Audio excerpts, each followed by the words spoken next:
Wanneer gaan hierdie pyn verby wees? En dan die gebed wat so uitloop, Here, dring ons net met u liefde, om dit wat ons nie kan verstaan nie, steeds op 'n manier te aanvaar, en om die bietjie wat ons kan verander in ons wêreldse toestand, om dit ook met moed te doen.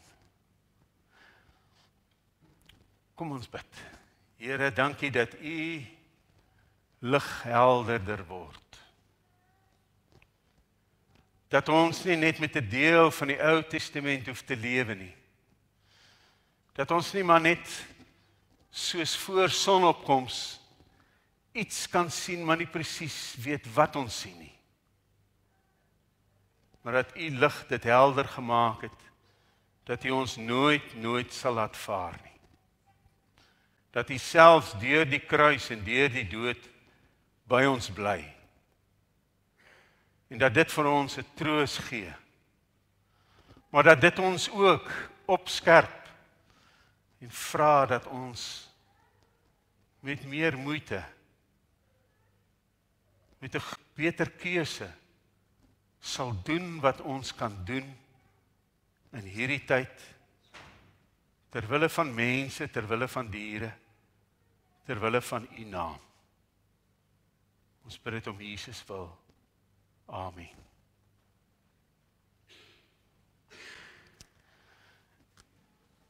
Liewe vriende, dis nou sonder die prentjies en dit is ook nie so sleg nie. Ons het altyd so daarvolgens gewerk, maar ek gaan dit nou tog net so klein bietjie moet verander. Daar was 'n Italiaanse immigrant in New York. Dat was baie. Maar hierdie een se naam was Nunzi. En hy was 'n skoenmaker. En Nunzi het regtig, dis natuurlik baie moeilik om 'n immigrant te wees, oral oor die hele wêreld, nog vir altyd.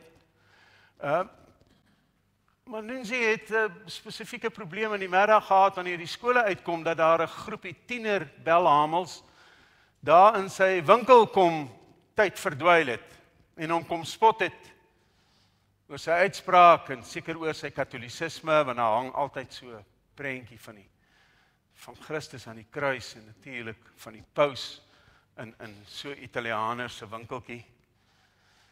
En nie eintlik geweet het wat om te doen nie. 'n Arme Nunzi, maar wyse Nunzi.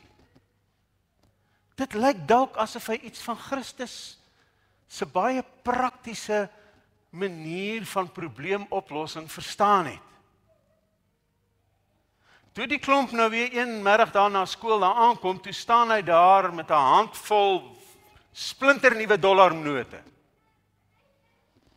En hy sê vir hulle, wel, dis vir elkeen van julle, as mits julle nou hier buitekant gaan staan en in die straat en hardop skree, baie hardop, Nunzi is 'n aaklige Italiaanse vark. En dit's net wat hulle wou hê. Hulle gaan en hulle skree en hulle kry elkeen 'n dollarnoot. Die volgende middag was hulle natuurlik weer daar, maar hy het toe net 'n halwe dollar vir hulle. Maar skree het hulle geskree, Nunzi is 'n aaklige Italiaanse vark. Die derde middag, toe sê hy vir hulle, ag maar die besigheid is nou nie eintlik goed nie, ek het net 'n paar dimes, Amerikaanse 10 sente. En as julle nou buite gaan en daar in die straat dit gaan skree, dan kry julle elkeen 'n dime. En toe kyk daai bendeleier afkeurend na hom toe en sê, wat dink jy van jouself? Dat ons longe gaan uitskree en dit vir 10 sent. Dit was die einde van sy probleem. Verstaan nie wat het hy gedoen? Hoe slim het hy gewerk? Dit is soos wat Jesus vir ons leer in die bergpredikasie, as iemand jou op die regterwang slaan, draai jou linkerwang. As iemand daar in die skuldhof vir jou vra, trek jou boekleed uit dat ons dit vir jou skuld kan verkoop, trek dan sommer jou onderklere ook uit. As daar 'n soldaat, want hulle was die hele Romeinse ryk vol, kom en vir jou sê, jy moet sy oorlogsvrag, sy oorlogsmasjinerie en goeders, swaarde en skilde en goeders, vir 'n kilometer dra, dring dan daarop aan dat jy dit vir 2 kilometer wil dra. Jy sien, dit is 'n baie slim ding. Walter Wink sê, hy het 'n boek geskryf, verskeie boeke geskryf, Jesus Third Way. Jesus Third Way. Daar is die tipiese weg wat mense het wanneer daar probleme kom. Kwaad met kwaad te vergeld. Die hele ooste lei nog steeds daaraan. Dit het voor Jesus se tyd, dit het in Jesus se tyd, na Jesus se tyd. Met hierdie ding was hulle oplossing. Ons sal geweld met teengeweld beantwoord. En die spiraal van geweld waarteen Jesus waarsku, gaan almal uiteindelik verslind. Dit hou net aan, dit hou nooit op nie. Dit werk nie, om kwaad met kwaad te vergeld nie. As iemand jou op die een wang slaan, slaat hom net harder terug op sy wang. Die tweede manier is veg of vlug. Die tweede manier is om daar in die stof te val en as 'n slawe Christen vir jou, vir hierdie baas wat jou so sleg behandel, te sê, ag asseblief, maar dit help ook nie die kwaad nie, dit bevorder steeds die kwaad. Daar's 'n derde manier. Wink sê, as jy jou ander wang draai, dan gee jy vir 'n mens in daai tyd met daai kultuur, sê vir my, jy kan my nie meer met die agterkant van jou hand klap nie. Jy moet my nou met die binnekant of met die vuis klap, en dan erken jy my eintlik as 'n gelyke. En as jy daar kom waar die skild uitgewerk moet word, en jy trek jou onderkleed ook uit, dan is daai ou wat die skild eiser is, in groot moeilikheid. Want hy laat 'n Israeliet naak in die straat rondloop. En dit is verseker 'n baie ernstige oortreding gewees.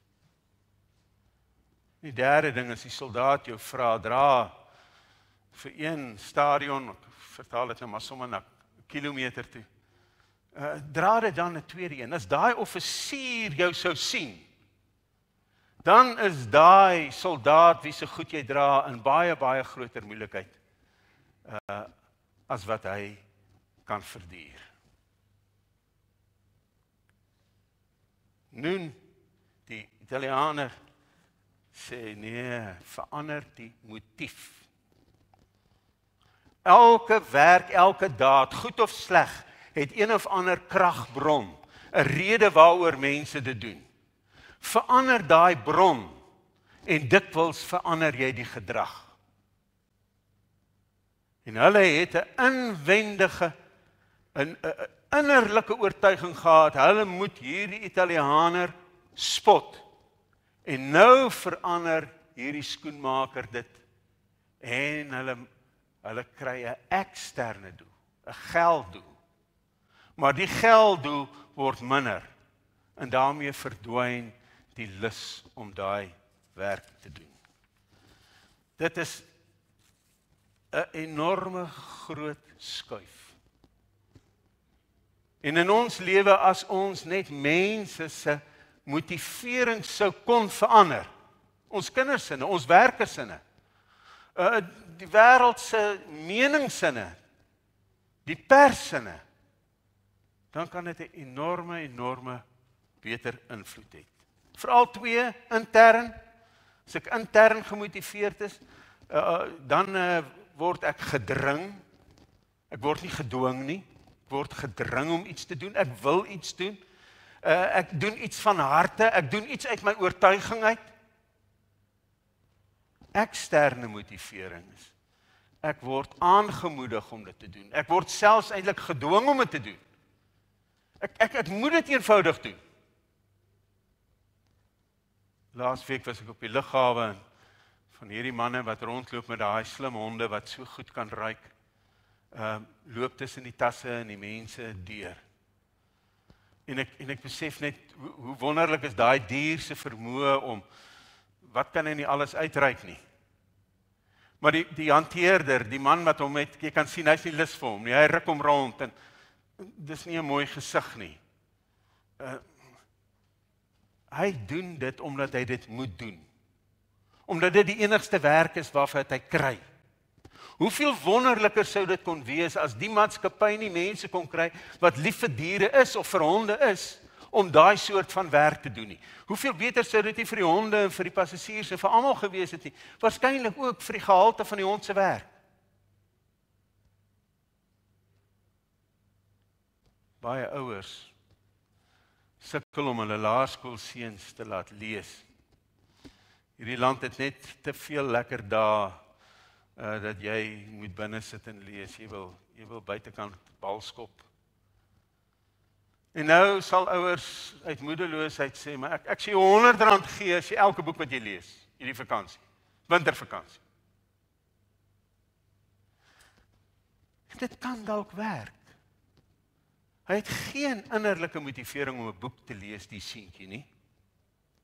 En sou jy hom nou R100 'n boek gee, dan kan hy, dis 'n eksterne beloning, 'n eksterne motivering. Dan gaan hy dit dalk tog doen. Hoopelik begin hy daarvan hou en gaan dit oor in inwendige motivering. Maar jy weet nie, dalk werk dit nie. En dan sit jy met 'n groter probleem, want nou het jy vir daai seentjie se brein gesê, om te lees is op sigself nie die moeite werd nie. Jy moet geld kry daarvoor, of jy doen dit nie. En dit gaan lê baie, baie diep in so 'n seentjie se brein. Wat doen ons? Dink net daaraan aan mense. En julle het ook sulke mense. Van julle is sulke mense. So ek hou so baie van my werk, Andrei. Ek kan nie glo hulle betaal my ook nog daarvoor nie. En dis die soort mens wees wat ons moet kry. Grootste deel van ons lewe gaan in ons werk in. As ons nie daarvan hou nie, as ons dit nie van harte doen nie, kan ons eintlik nie anders as om ongelukkige mense te wees nie. Ons kan dit nie net vir geld doen nie.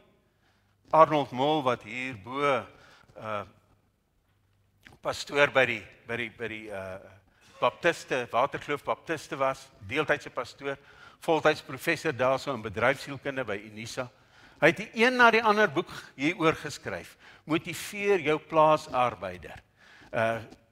Motiveer jou plaasarbeider om uit die lus van sy werk op te tree, om dit te geniet.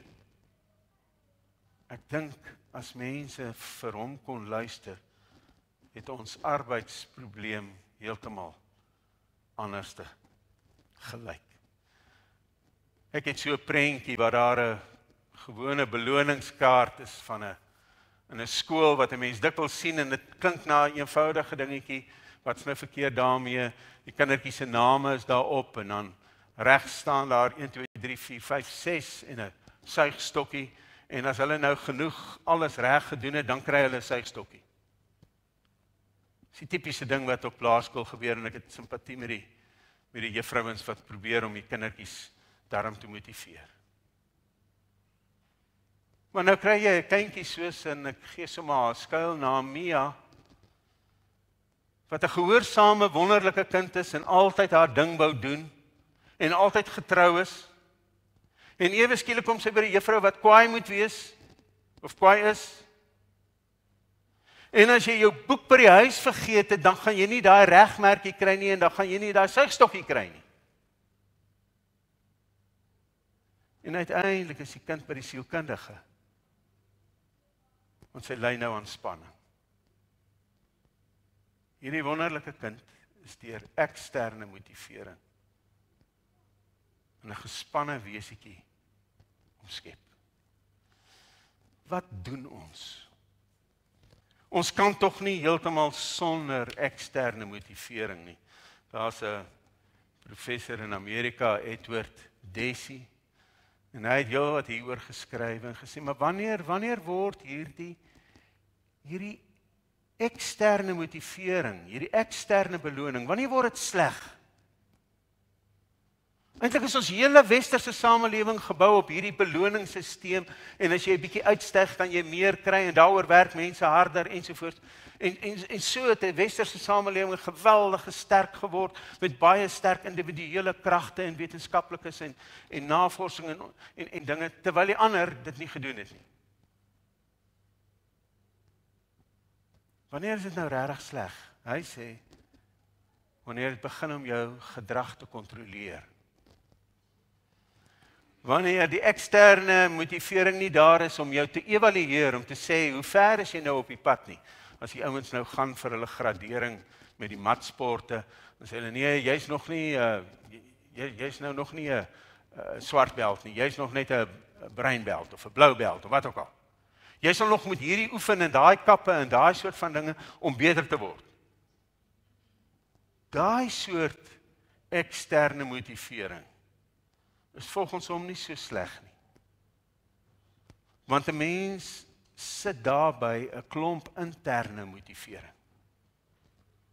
Maar wanneer jou hele gedrag bepaal word deur hierdie salarisie aan die einde van die maand of hierdie beloning wat jy dalk kan kry, al hou jy niks van wat jy doen nie, dis gevaarlik. Daaroor is die vraag, liewe vriende, hoe skuif ons? Hoe skuif ons self? Hoe skuif ons kinders? Ek wonder, hoe skuif ek my kleinkinders so motivering? Dis moeilik. Dit was vir daai Italianer baie makliker om van intern na ekstern te skuif, daai seuns te skuif, as wat dit is om van 'n beloning van buite na binne te skuif. Omdat ons so groot geword het. Omdat ons dit in die kerk geleer het. Ons het sonnaarskool toe gegaan, want dan kry ons aan die einde, as ons teksversie ken, dan kry ons 'n stickertjie of 'n plakkertjie of 'n dingetjie. En ons plak dit op 'n kaart. En as jou kaart vol is, dan kry jy aan die einde van die jaar 'n diploma, of 'n seël, of 'n ding, en 'n boekprys wat jy kry. Die kerk is waarskynlik die een wat dit die sterkste aangemoedig het. En hoe kan ons nou ewe skielik daarvan loskom? Dit voel asof ons dit met moedersmelk ingekry het. Dis wie ons is.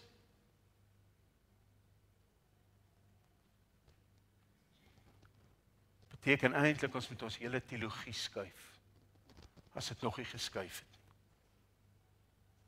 Want dit was nie net die sonnaarskool oomies en tannies wat 'n swak teologie gehad het nie. Dit was eintlik die kerk as geheel wat nie mooi alles kon insien nie. Die groot manier waarop die Ou Testament gewerk het, die deuteronomistiese geskiedskrywing, Deuteronomium en dan die historiese boeke, Konings en Kronieke en Samuel en so aan, het almal eintlik met hierdie een punt gewerk. As jy God gehoorsaam, gaan hy jou seën. As jy God ongehoorsaam is, gaan hy jou straf. En daai ding het ons mense se koppe, omdat dit so van nature afkom, het ons mense se koppe aangegryp en dit het in ons harte ingesak. En nou sien ons nie duidelik dat daar in die Bybel hierdie gesprek is teen hierdie Joodse regverdigingsleer nie. Natuurlik sal 'n mens op 'n saak kan uitmaak dat daar's iets daarvoor te sê, soos Desi sê, maar moet nou nie eksterne motivering heeltemal afskaf nie. Jy kan in elk geval nie heeltemal nie. Maar probeer dit op 'n ander manier verstaan, probeer dit kleiner maak. Kry interne motivering vir wat jy doen. Nie eksterne motivering nie. Dink aan die verhaal van Job, wat net niks anders is as 'n verset teen daai Joodse vergeldingsleer. 'n Prediker. Die profete wat sê, wat help dit as ons goeders doen, maar ons hart is nie daarin nie. Die Here sê eintlik, ek wil nie daai gebede hê nie, ek wil nie daai offers hê nie, ek wil nie daai musiek hoor nie. Ek wil eerder hê mense moet net met hulle harte in my glo en doen wat hulle moet doen. Wat hulle oortuig is, innerlik oortuig is, reg is om te doen. En natuurlik Jesus. Veral Jesus, kom ons lees hoe Jesus die mense nooi om hom te volg. Onthou nou die Ou Testament, hoe sy genooi, ek maak dit nou so bietjie eenvoudiger as wat dit was, maar glo in God en glo in al sy gebooie en doen al hierdie wette getrou en dan sal julle 'n land kry en julle sal veiligheid kry en julle sal genoeg kinders kry en dan sal julle dit kry en dat kry en dat kry en al die goeder sal julle kry. En later toe dit nou nie meer daar is nie, die evangelicals gekom, jy moet net jouself bekeer, jou sondes bely en dit en dat doen, dan sal jy enige hemel kry. Maar altyd met daai suiker lekker. Nooit amper gesê omdat dit die beste is nie, omdat dit die regte manier is nie. Hoor wat doen Jesus? Hy maak dit eintlik nie makliker nie. Met 'n klomp uitwendige belonings nie. Maak dit moeiliker. Ekskuus tog.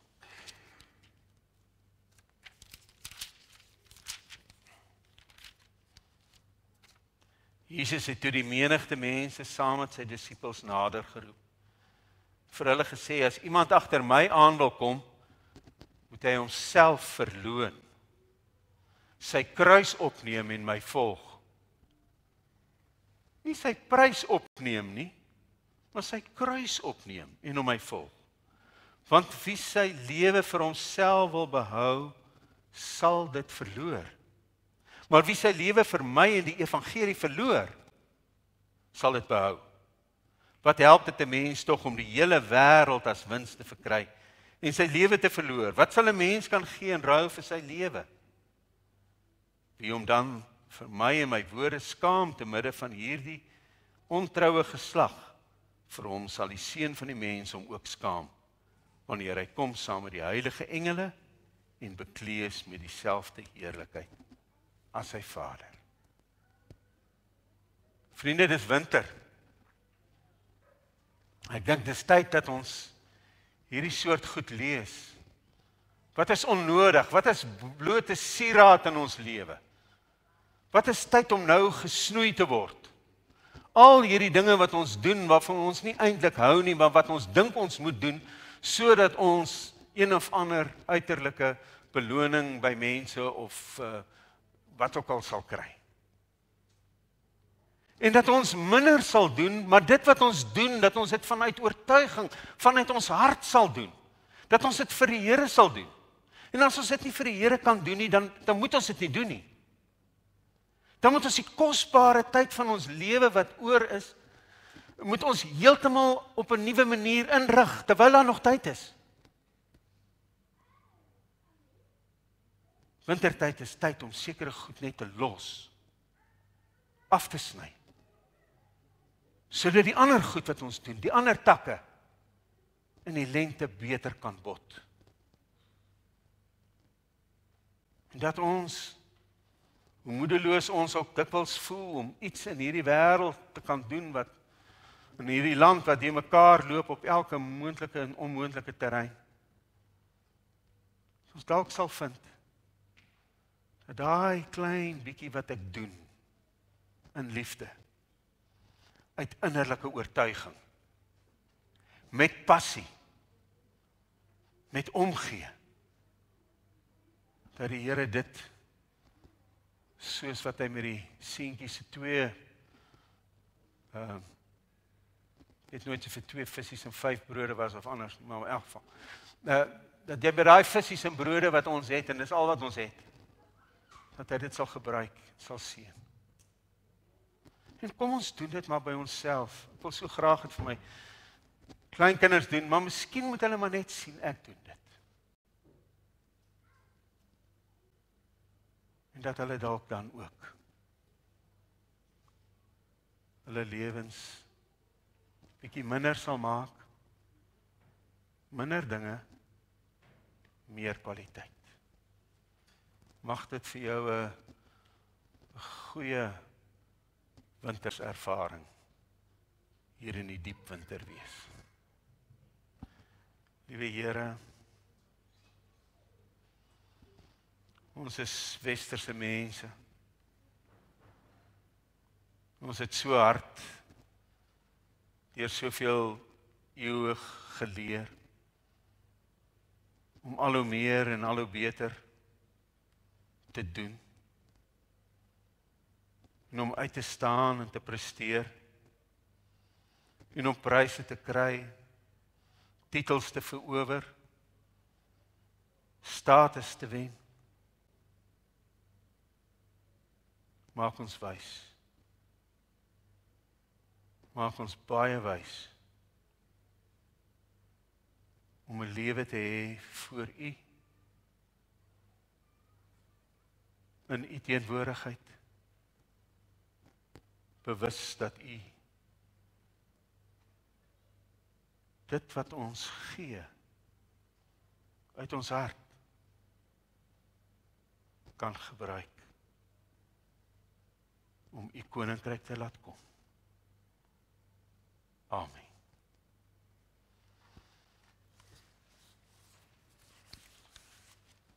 Vriende, ons gaan die dankgawes opneem.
Jammer vriende, dit lyk my die skerm werk weer, maar ons kry hom nie nou gekoppel nie. So dit is nou so.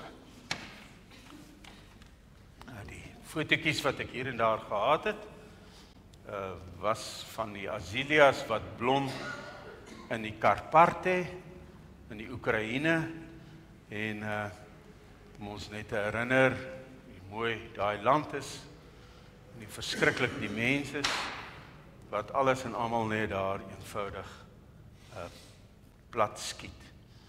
Kan ons as slotlied die Ons Vader sing? Ek dink ons ken dit. En ek gaan hom nou weer vir julle lees en dan hoop ek dit maak dit makliker. Ons Vader wat woon in die hemel, geheilig sy u naam. Laat u ryk kom. U wil geskied, soos in die hemel so ook op die aarde. Gee ons vandag ons dagse brood. Vergeef ons al ons skulde, net soos ons vergewe die wat teen ons sondig. Laat kom ons nie in die versoeking nie, maar verlos ons van die bose. Van u is die ryk, en die sterkte, en die ere, vir ewig en ewig. Amen. Kom ons sing die Ons Vader, hier aan die einde. Baie dankie Mariana.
Die genade van ons Here Jesus Christus en die liefde van God, ons Skepper Vader, en die troue, troostvolle nabyheid van die Heilige Gees sal by jou wees. Is by jou. Gaan saam met jou. Kom ons sing.